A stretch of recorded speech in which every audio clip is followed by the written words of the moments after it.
Buenas tardes. Este programa está dedicado a Rogelio Pairé Silvera, conocido entre los combatientes cubanos del occidente del país durante la etapa de lucha insurreccional como el capitán Claudio.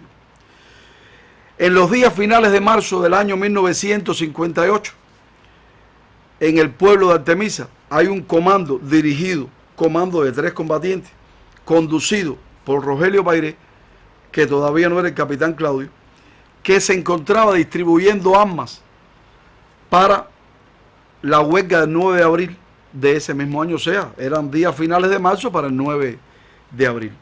A la salida de Artemisa, yendo para Candelaria, después que pasamos el puente, después que se pasa el puente del Paso a Nivel, y antes de llegar a la zona que los conocida como los Laureles, hay dos oficiales o 2 integrantes de la Guardia Rural que estaban allí sometiendo a registro a una guagua de la ruta Pinar-Artemisa. Era nada más y nada menos que Pedro el Malo o Pedro el Manzaniller, uno de los testaferros de Esteban Pantoja, que reinaban por su respeto ahí en el escuadrón de Guanajay, 2 criminales de lesa humanidad. Pedro el Malo, junto con uno de sus acompañantes, con Candelario Pardo, estaba en ese momento registrando la guagua. Y decide parar también la máquina en que iban estos 3 jóvenes para registrarlo. Pero en aquel momento lo menos que se imaginaba que aquellos jóvenes iban a vender cara a su vida, y lo que hicieron fue movilizarlos, desarmarlos, montarlos en aquella máquina, llevarlos por toda la carretera central hasta Mango Dulce, doblar a la derecha hasta la zona que hoy llamamos Quebrada del Yurio, ahí cerca del río Coble. Ajusticiaron con pena de muerte a Pedro el Malo, y a Candelario Pardo lo dejaron allí semidesnudo, algo que después costó, porque cuando llegó a Guanajay, como pudo, entonces denunció a uno de los jóvenes, y aquellas fieras de allí de la Guardia Rural masacraron a su familia. Pairé, junto con otro de los compañeros, fueron para la Sierra del Rosario. Allí se instalaron y comenzaron a gestar lo que después fue el Frente Guerrillero de Pinar del Río. Es por eso que siempre digo, y es un momento aparte del programa, que cuando llegan aquí una encomienda de Fidel con Delmidio Escalona para organizar el Frente Guerrillero, lo que hizo fue consolidarlo, porque ya estaba organizado, aunque pequeño, pero de considerable combatividad y ya con acciones victoriosas sobre el enemigo. Pero bueno, ¿quién era Rogelio Pairé? Les cuento.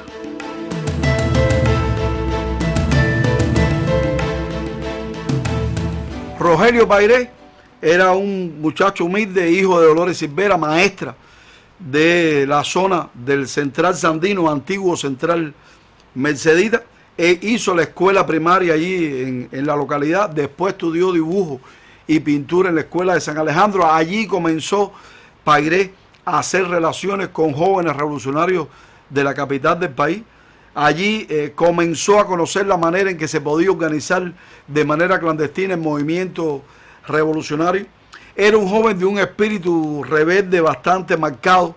Roberto Rodríguez, natural de Cabaña, muy amigo personal de Rogelio Pairé, me cuenta, al igual que el Rubio, estoy hablando de René González Novales, el Rubio, integrante de la guerrilla de Pairé, y en el caso de Roberto, combatiente clandestino que apoyó con toda la logística posible a la tropa guerrillera de esta parte del país, de la Sierra de Rosario, de San Claudio. Me contaba del carácter, me hablaba de las anécdotas, del espíritu aquel de rebeldía, del alto sentido de la justicia, de no permitir abuso, de enfrentarse con el más fuerte, pasara lo que pasara, del muchacho audaz que era capaz de ponerse a cazar cocodrilos o de no admitirle una pesadez a ningún grandulón.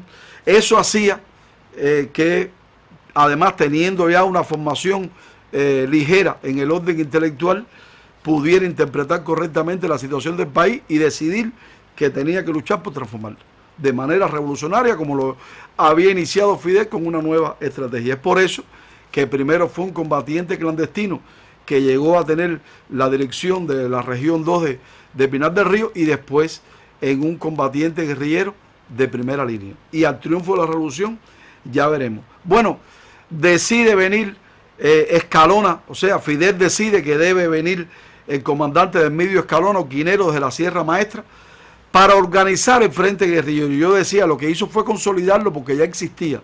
Y el 26 de julio del año 58, lo que sucedió fue que se oficializó el frente guerrillero de esta parte del país. Incluso hay un momento en que el propio del medio Escalona, por supuesto, debo decir antes, que cuando viene Escalona todos se subordinan, incluyendo a Pairé.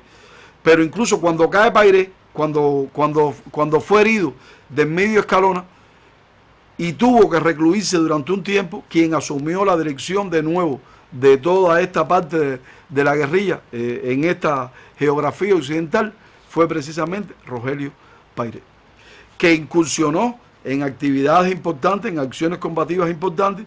Cuando se logra consolidar y organizar bien, estructurar bien la guerrilla, eres el jefe de la columna 2, Silo Redondo, que no podemos confundirla con la columna 8, Silo Redondo, que venía con el Che en la invasión. Y uno de los actos que protagonizó fue en La Vigía, el 16 de noviembre del año 58, cuando tirotearon a las perseguidoras, a las microondas de la tiranía, que custodiaban la guagua entre Cabaña y Bahía Honda. Fue Pairé quien estuvo al frente de esa guerrilla, dolido por supuesto hasta los últimos días de su vida, porque aquello provocó, por la impotencia y la cobardía de los guardias de la tiranía, la masacre de Cabaña, que asesinaron a 22 inocentes que no tenían nada que ver con aquel tiroteo. Planificaron, por ejemplo, el ajusticiamiento de Pantoja y de Menocá, que a cada rato se trasladaban entre Artemisa y Callajabo por la vía de Jobo. No pudieron hacerlo, no circularon en los días en que ellos trataron de cercarlo. Y al triunfo de la revolución fueron los encargados de tomar los principales cuarteles y enclaves militares de la tiranía en esta parte del país, comenzando por aquel campamento del tristemente célebre Maferrer, muy cerca de San Diego de Núñez, el cuartel de Cabaña, el cuartel de Bahía Honda. Me cuenta Roberto Rodríguez que cuando fueron a tomar el cuartel de Bahía Honda, que lo tomaron abiertamente, ya estaba desmoralizada la guardia ahí, había triunfado la revolución, pero era peligroso de todas maneras. Y cuando llega allí a Bahía Honda a tomar el cuartel, a alguien se le va un tiro con una 30 de arriba, una ametralladora en el techo, que no sé si fue intencional, se le fue, pero era un peligro. Y Pairé dijo, no, espérenme aquí, y subió y le dijo arriba, y desarmó al hombre solo con el fusil de terciado a la espalda. Era un hombre de armas tomar, que al triunfo de la revolución también ocupó importante responsabilidad.